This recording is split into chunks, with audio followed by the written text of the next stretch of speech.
ಆತ್ಮೀಯ ಧರ್ಮಾಭಿಮಾನಿ ಬಂಧುಗಳೇ, ಅತ್ಯಂತ ಪಾವಿತ್ರ್ಯತೆಯನ್ನು ಹೊಂದಿರುವಂಥ ಧರ್ಮಸ್ಥಳದ ಶ್ರೀ ಮಂಜುನಾಥೇಶ್ವರನ ಸನ್ನಿಧಿ ಮತ್ತು ಪೂಜ್ಯ ರಾಜರ್ಷಿ ಡಾಕ್ಟರ್ ವೀರೇಂದ್ರ ಹೆಗ್ಗಡೆಯವರ ಬಗ್ಗೆ ಸಮಾಜದಲ್ಲಿ ತಪ್ಪು ಸಂದೇಶಗಳನ್ನು ನೀಡುತ್ತಾ ಇರುವಂಥ ಅನೇಕ ಘಟನೆಗಳು ನಡೀತಾ ಇವೆ. ಈ ಸಂದರ್ಭದಲ್ಲಿ ನಮ್ಮ ಕಾಸರಗೋಡು ಜಿಲ್ಲೆಗೂ ಕೂಡ ಧರ್ಮದ ವಿಷಯದಲ್ಲಿ ಆಗಿರಲಿ, ಸಾಮಾಜಿಕವಾಗಿ ಆಗಿರಲಿ, ಎಲ್ಲ ವಿಷಯದಲ್ಲಿಯೂ ಕೂಡ ಯಾವತ್ತೂ ಕೂಡ ಒಂದು ಶಕ್ತಿಯಾಗಿ ನಿಂತಿರುವಂಥ ಧರ್ಮಸ್ಥಳ ಕ್ಷೇತ್ರ ಮತ್ತು ಪೂಜ್ಯ ಕಾವಂದರು ಅವರ ಬಗ್ಗೆ ಯಾರು ಮಾತನಾಡುವಂಥ ಸಂದರ್ಭದಲ್ಲಿ ಅದನ್ನು ಎದುರಿಸಬೇಕಾದ್ದು ನಮ್ಮೆಲ್ಲರ ಕರ್ತವ್ಯ.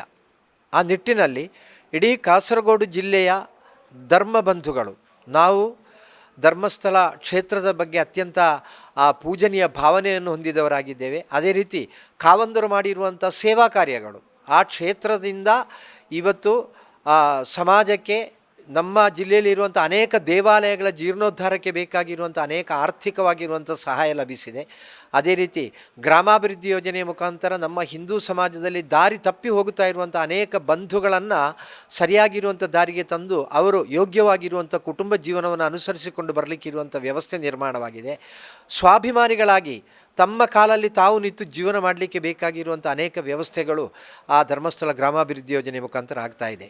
ಇಂಥ ಎಲ್ಲ ಕಾರ್ಯಚಟುವಟಿಕೆಗಳನ್ನು ಸಹಿಸದೇ ಇರುವಂಥ ದುಷ್ಟಶಕ್ತಿಗಳು ಅವರ ವಿರುದ್ಧ ಮಾಡ್ತಾ ಇರುವಂಥ ಅಪಪ್ರಚಾರ, ಟೀಕೆ ಮತ್ತು ನಿರಂತರವಾಗಿ ಮಾಡ್ತಾ ಇರುವಂಥ ಆಕ್ರಮಣದ ವಿರುದ್ಧ ಇಡೀ ಹಿಂದೂ ಸಮಾಜ ಒಗ್ಗಟ್ಟಾಗಿ ಪ್ರತಿಭಟಿಸಬೇಕು, ಎದುರಿಸಬೇಕು. ಪೂಜ್ಯ ಕಾವಂದರು ಮಾತ್ರ ಅಲ್ಲ, ಧರ್ಮಸ್ಥಳ ಕ್ಷೇತ್ರ ಮಾತ್ರ ಅಲ್ಲ, ಹಿಂದೂ ಧಾರ್ಮಿಕ ಕ್ಷೇತ್ರಗಳ ಬಗ್ಗೆಯೋ ಹಿಂದೂ ಧಾರ್ಮಿಕ ಪುರುಷರ ಬಗ್ಗೆಯೋ ಈ ರೀತಿಯಾಗಿ ಕೀಳಾಗಿ ಮಾತನಾಡುವವರು ಮತ್ತು ಇಂಥ ಚಟುವಟಿಕೆಯಲ್ಲಿ ತೊಡಗಿಸಿಕೊಂಡವರು ಇನ್ನು ಯಾವ ಸಂದರ್ಭದಲ್ಲಿಯೂ ಕೂಡ ಮೇಲೆದ್ದು ಮಾತನಾಡದೇ ಇರುವಂಥ ವ್ಯವಸ್ಥೆಯನ್ನು ನಿರ್ಮಾಣ ಮಾಡಲಿಕ್ಕೆ ಇಡೀ ಸಮಾಜ ನಮ್ಮ ಜೊತೆಯಲ್ಲಿ ನಿಲ್ಲಬೇಕು ಅಂತ ವಿನಮ್ರವಾಗಿ ವಿನಂತಿಸ್ತೇವೆ.